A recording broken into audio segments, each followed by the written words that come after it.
Good morning, 10th class Hindi medium students.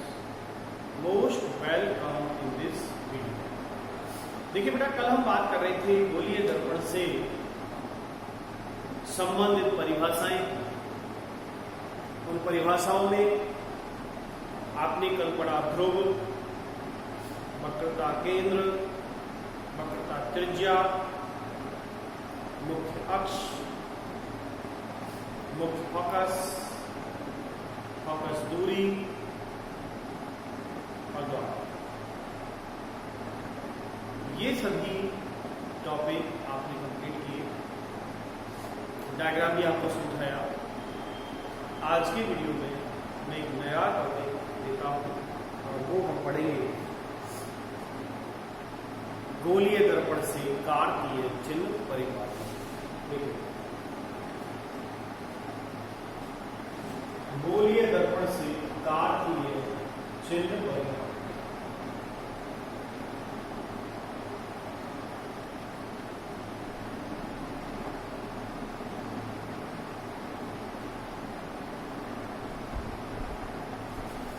गोलीय दर्पण से कार्तीय चिन्ह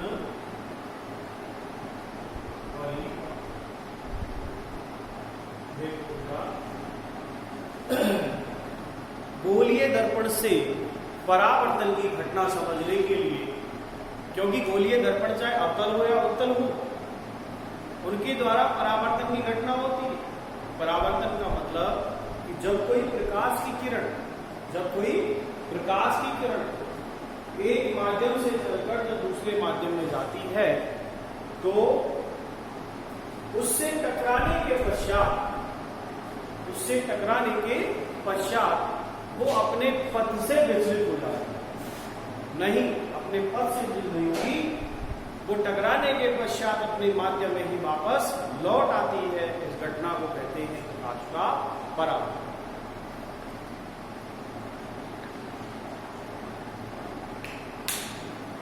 इस परावर्तन को समझने के लिए यहां हम कार्तीय चिन्ह परिपाटी का उपयोग करेंगे कि वस्तु को हमेशा कहां रखें, किस प्रकार की दूरी का आकलन किया जाए। तो देखिए बेटा, आज का हमारा टॉपिक है गोलीय दर्पण से कार्तीय चिन्ह परिपाटी। यहां मैं इसको समझाने के लिए अवतल दर्पण का उपयोग कर रहा हूं। ये अवतल दर्पण है, ठीक है बेटा। कल आपको मैं पढ़ा चुका दर्पण का मध्य बिंदु ध्रुव, इसका वक्रता केंद्र सी और ध्रुव से गुजरने वाली रेखा मुख्य अक्ष,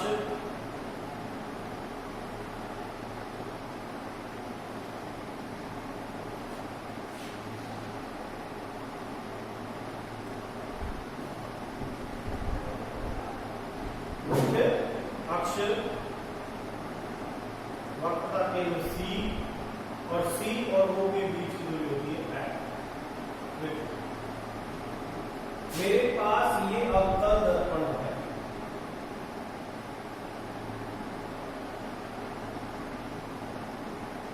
अवतल दर्पण, इस अवतल दर्पण का ये साइड बायां और ये साइड दायां। तो हमें एक बात हमेशा याद रखनी है कि वस्तु हमेशा दर्पण के बाईं ओर रखी जाएगी। दर्पण हमेशा वस्तु के बाईं ओर रखी जाएगी। और ये जितनी भी दूरियां हैं, चाहे तो वस्तु हो, और वस्तु का देखो एक नाम और है, वस्तु को बिंब भी कहते हैं। वस्तु का मतलब बिंब, एक ही इंग्लिश में ऑब्जेक्ट कहते हैं। वस्तु हमेशा बाईं ओर रखेंगे। दर्पण का मूल बिंदु ध्रुव माना जाएगा, वस्तु बाईं ओर, और वस्तु या प्रतिबिंब की दूरी को हम सभी को ध्रुव से नापेंगे। दूरी कहां से नापेंगे? ध्रुव से। अब इस दर्पण के बाईं ओर, ये क्या है? बाईं ओर। दर्पण के बाईं ओर की सभी दूरियां कैसे हुई? ऋणात्मक, दाईं ओर प्लस, तो बाईं ओर की सभी दूरियां ऋणात्मक मापी जाती हैं। और यहां से लिखूंगा कि दाईं ओर की सभी दूरियां धनात्मक मापी जाती है। ठीक है, वस्तु को बाईं ओर रखनी है, दूरी ध्रुव से नापेंगे। ध्रुव ये दर्पण के बाईं ओर की सभी दूरी ऋणात्मक, दर्पण के दाईं ओर की सभी दूरी धनात्मक, और ये जो रेखा है ये मुख अक्ष के लंबवत ऊपर की ओर और ये मुख अक्ष के लंबवत नीचे की ओर। ठीक है, तो यहां मैं लिख रहा हूं मुख्य अक्ष के लंबवत, मुख अक्ष के लंबवत ऊपर की सभी दूरियां, ऊपर की सभी दूरियां धनात्मक मापी जाती हैं। ठीक है, और मुख अक्ष के नीचे की, मुख्य अक्ष के नीचे की सभी दूरियां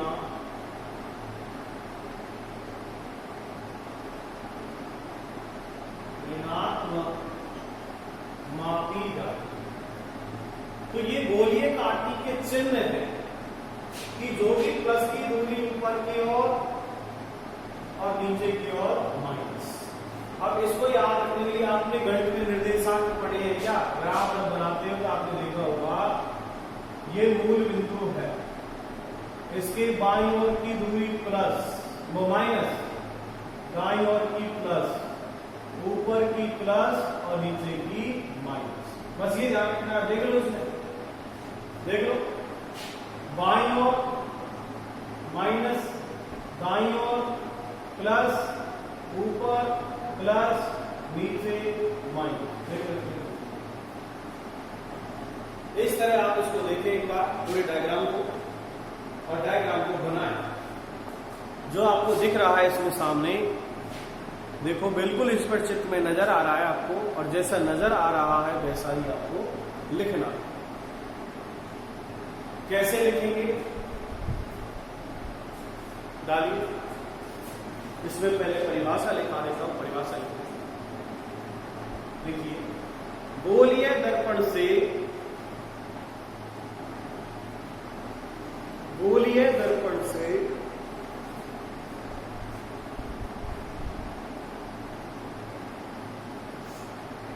परावर्तन की घटना को समझने के लिए गोलीय दर्पण से परावर्तन की घटना को समझने के लिए कुछ नए चिन्हों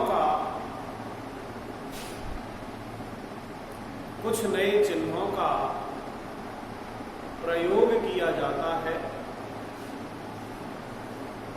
कुछ नए चिन्हों का प्रयोग किया जाता है जिन्हें कार्तीय चिन्ह परिपाटी कहते हैं। कार्तीय चिन्ह परिपाटी कहते हैं। ठीक, ये तो परिभाषा होगी। नीचे लिखना, कार्तीय चिन्ह परिपाटी के, कार्तीय चिन्ह परिपाटी के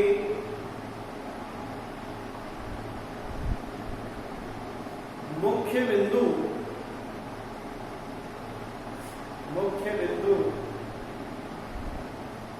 निम्न प्रकार है।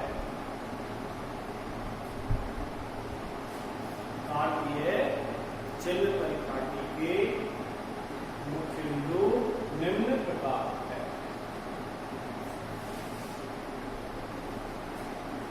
पहला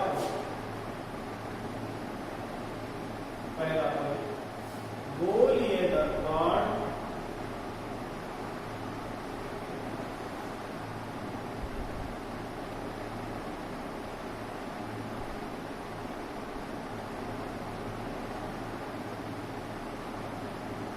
गोलीय दर्पण का मूल बिंदु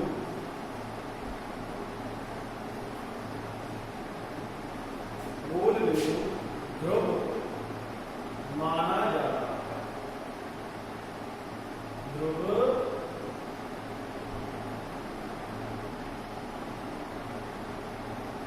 माना जाता है जिसे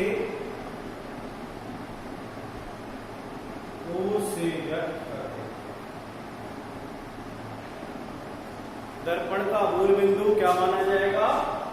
ये ध्रुव माना जाएगा जिसे ओ से व्यक्त करते हैं। दूसरा, वस्तु को हमेशा नंबर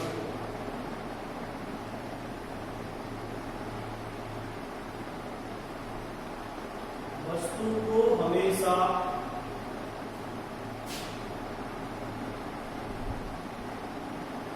दर्पण के बाईं ओर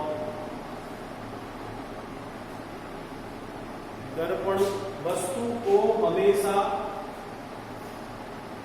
दर्पण की बाईं ओर रखा जाता है।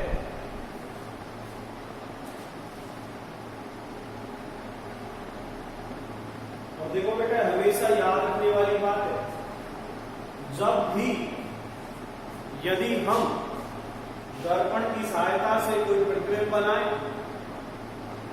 या लेंस की सहायता से कोई प्रतिबिंब बनाए तो वस्तु को हमेशा बाईं ओर रखना है। ऑब्जेक्ट ऑलवेज लेफ्ट साइड, ये ध्यान रखना। तो वस्तु को हमेशा दर्पण के बाईं ओर रखा जाता है। तीसरा पॉइंट लिखो। तीसरा पॉइंट,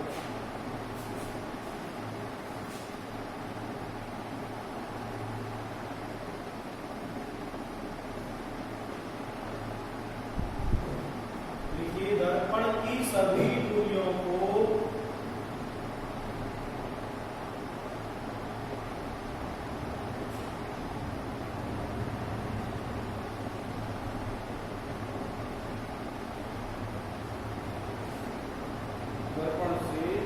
सभी दूरियों को कहां से नापेंगे?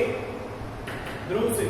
चाहे बाईं ओर हो चाहे दाईं ओर, दोनों साइड की दूरियां हमें ध्रुव से नापनी है।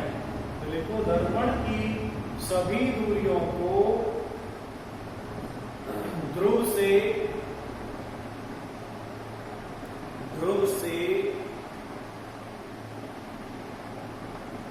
मापा जाना चाहिए।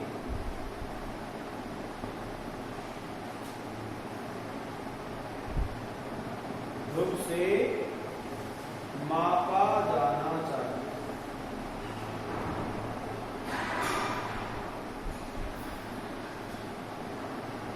ठीक है, अगला लिखो।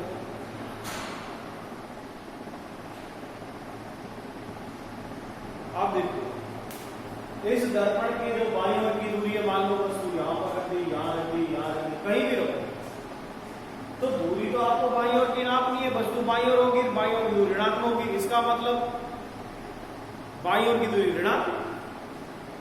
अगला पॉइंट, दर्पण के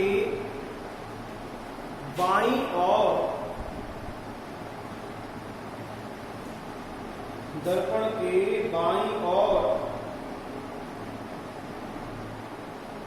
लेकिन मुखक से समान करो। दर्पण के बाईं ओर मुख्य अक्ष के समांतर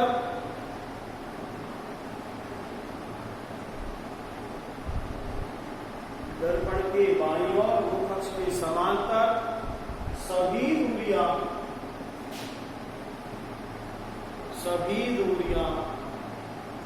ऋणात्मक मापी जाती है। ऋणात्मक मापी जाती है, जबकि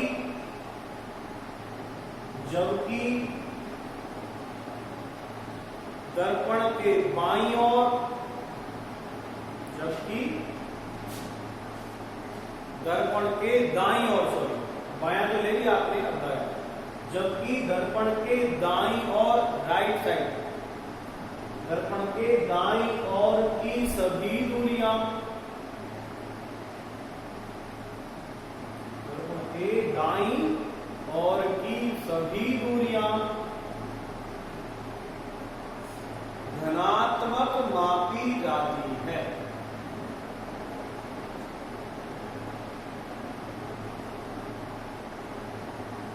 धनात्मक मापी जाती है।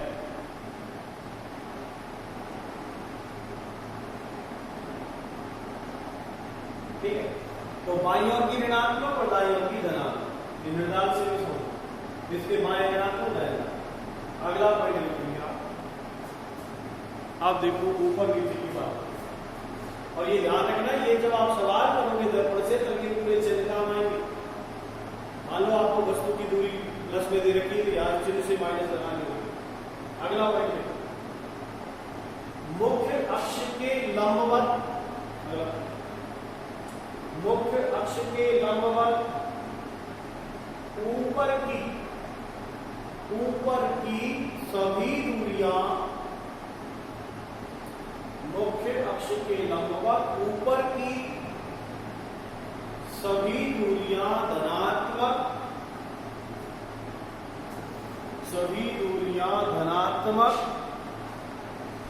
मापी जाती है। धनात्मक मापी जाती है, जबकि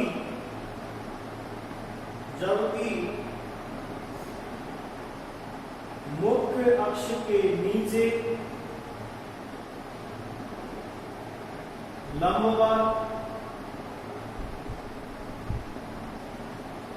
वही ऊपर भी लंबवत नीचे भी लंबवत, मुख्य अक्ष के लंबवत नीचे की सभी दूरियां,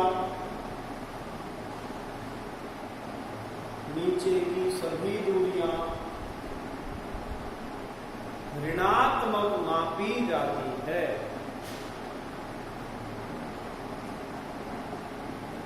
ऋणात्मक मापी जाती है।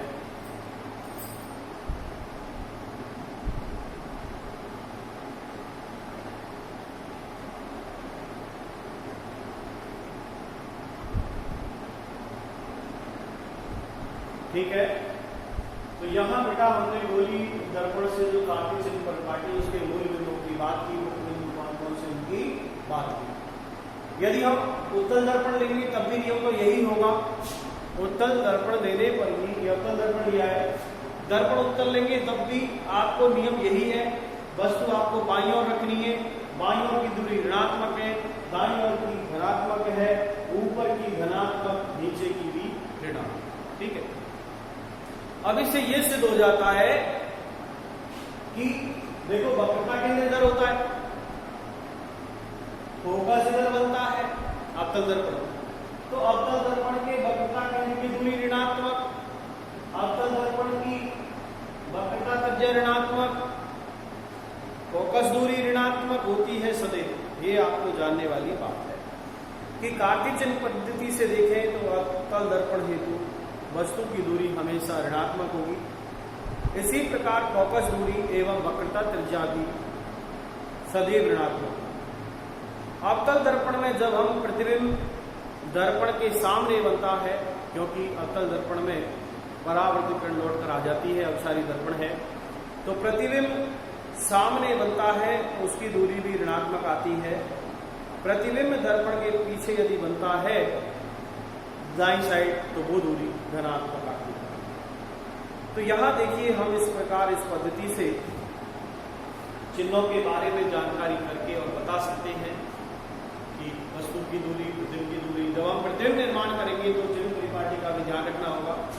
जब हम सूत्रों का निर्माण करेंगे, वो सवाल करेंगे, तब भी हमें चिन्ह परिपाटी का ध्यान रखना। अब देखिए गोलीय दर्पण की जगह मैं गोलीय लेंस ले लूं कि गोलीय लेंस से ताकि चिन्ह परिपाटी यदि हम पढ़ें तब भी हमें यही पढ़ना होगा। दर्पण की जगह केवल लेंस लगाना है और बाकी कहीं भी परिवर्तन नहीं करना। तो यदि हम इस क्वेश्चन को ठीक से पढ़ पाते हैं तो मैं समझता हूं बेटा कि लेंस से जब हम पढ़ेंगे तो लेंस से पढ़ना हमारा और इजी हो जाएगा, क्योंकि आपको दर्पण की जगह लेंस लगाना है, बाकी जगह कोई परिवर्तन नहीं करना। तो इस वीडियो में बेटा इतना ही। नेक्स्ट वीडियो में आपके सामने नया टॉपिक लेकर फिर आपके सामने प्रस्तुत होंगे। तब तक के लिए धन्यवाद। Thank you very much. पढ़ते रहिए, काम अपना पूरा करते रहिए।